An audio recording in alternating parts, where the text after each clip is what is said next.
Yeah, hi everyone. Good day. Our topic for today will be diabetic stomach pain. We would like to talk about the causes and possible treatment. By the way, my name is Dr. Wan and welcome to my YouTube channel. And I'm here to treat this case today for diabetic stomach pain because I know there are situations where you experience this disorder. Diabetes can lead to complications throughout the body and commonly cause digestive disorders such as gastroparesis, that is, delayed emptying of the stomach. This can lead to stomach problems and pain. Diabetes is a chronic condition in which the body either doesn't make enough insulin, which is a hormone that allows cells to take in glucose from the body, or doesn't use it well. This ineffective use of insulin causes high blood sugar, which is the main marker of diabetes. Now, let's see what is going to happen. There are two types of diabetes here. We have type 1 and type 2. Type 1 is an autoimmune disease in which the immune system mistakenly destroys the cells that produce insulin. Type 2 occurs when the body does not regulate or use insulin properly. Although there is no cure for diabetes or gastroparesis, there are ways to manage the disease and live well. So let's look at diabetes and digestion. Diabetes can affect the entire digestive system, causing a variety of symptoms such as heartburn and diarrhea. The most common effect of diabetes on digestive tract is gastroparesis. What is gastroparesis?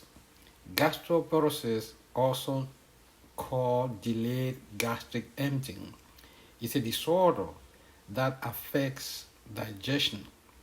With gastroparesis, the movement of food from the stomach to the small intestine is slowed or stopped even though nothing is blocking the stomach or small intestine. In gastroparesis, the vagus nerve, which controls muscles of the stomach and small intestine, is damaged, resulting in slowed or stopped movement of food. Other cells in the stomach can also be damaged and cause the stomach to stop emptying its contents. Risk factors and prevalence. Gastroparesis is a common complication of diabetes.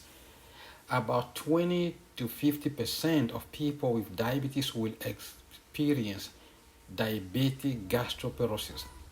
Gastroparesis is more common in people who have type 1 diabetes and in those who have type 2 diabetes for more than 10 years. Having poor control of blood sugar, retinopathy, that is damage to the light sensing cells at the back of the eye, or neuropathy, nerves damage, or risk factors associated with increased rate of diabetic gastroparesis. Being female, smoking, and having obesity can also raise the risk for gastroparesis. So here we look at possible symptoms. We have feeling full early in a meal, feeling full long after eating, nausea, vomiting, bloating, pain in the upper stomach, bulging, heartburn, poor appetite. Now, diagnosis and tests. To diagnose gastroparesis, your healthcare provider will talk with you about your symptoms and medical history, conduct physical exam, and perform a variety of medical tests. During the exam, they will check your blood pressure, look for signs of dehydration and malnutrition, and check your abdomen for tenderness, pain, and unusual sounds. Several different types of medical tests can be used to confirm a diagnosis of gastroparesis. These tests include the following: lab tests, which in this case they need to do some blood work to understand actually what is going on, urine samples, infection, and all sort of stuff. Then another one is imaging test. That's the upper GI endoscopy has to be checked. The camera has to be sent down like a tube or optic fiber to find out actually if things are in okay. Another one is stomach emptying test. This test can be used to determine how fast your stomach empties its content. So in this case, they simply do what we call gastric emptying scan or gastric emptying breath test.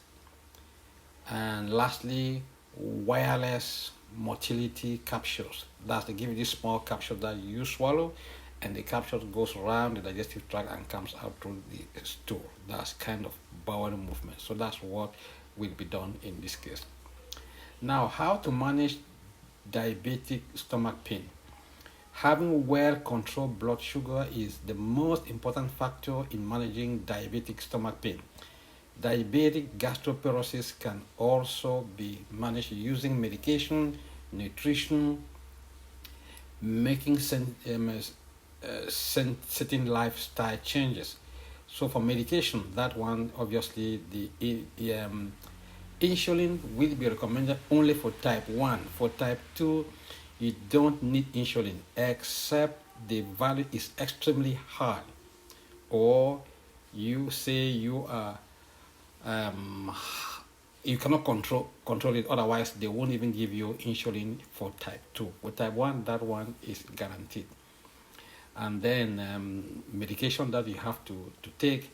So we have in this case medication that will assist you in emptying the stomach. So to help with symptoms of gastroparesis, your healthcare provider might also use a combination of other medication. These medications include Reglan, that's metoclopramide. It's a typical one.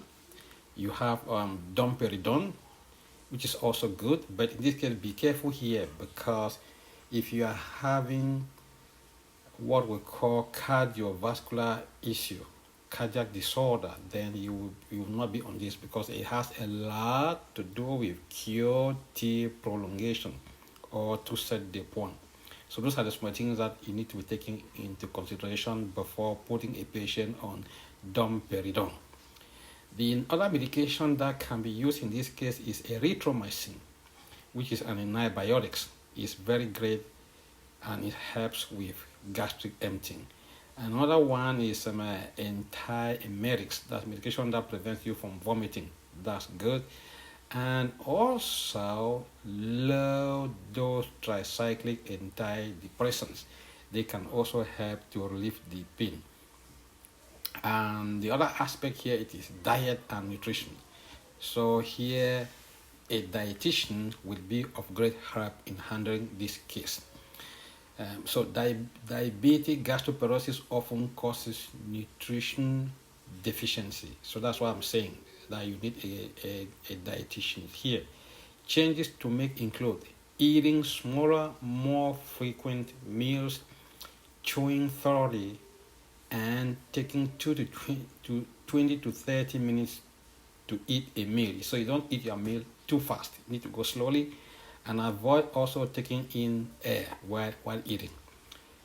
Eating liquid meal or blended food to give the stomach a break when symptoms are worse. Identifying and avoiding high fiber food that causes slow digestion.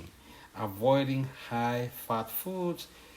Filling up on nutritious food first before eating empty calorie.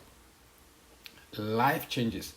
This one also is important. While there are no cure for diabetic gastroparesis, making certain lifestyle adjustment can help you live well with the disorder. The things you can do to help minimize gastroparesis effect on your life include losing weight is very important if you are overweight. Not lying down after eating. That's another thing. Taking a walk after eating is necessary. Talking with mental health professional to help process living living with a chronic condition. So that one also is another important thing. And that's it for today. Now, just a recap of what I've just said, kind of a summary. Diabetic gastroparesis prevents the stomach from emptying its contents at a normal speed, causing varieties of symptoms including abdominal pain, nausea, vomiting, and feelings of fullness early during a meal. Treatment for the disorder includes controlling blood sugar, medication can be used, nutritional modification, and lifestyle changes. So far, so good. And once more, thank you for listening, and follow up my channel, share the link with loved ones, and ask questions as much as you can. That's it for today. And my name is Dr. Wan. Thank you.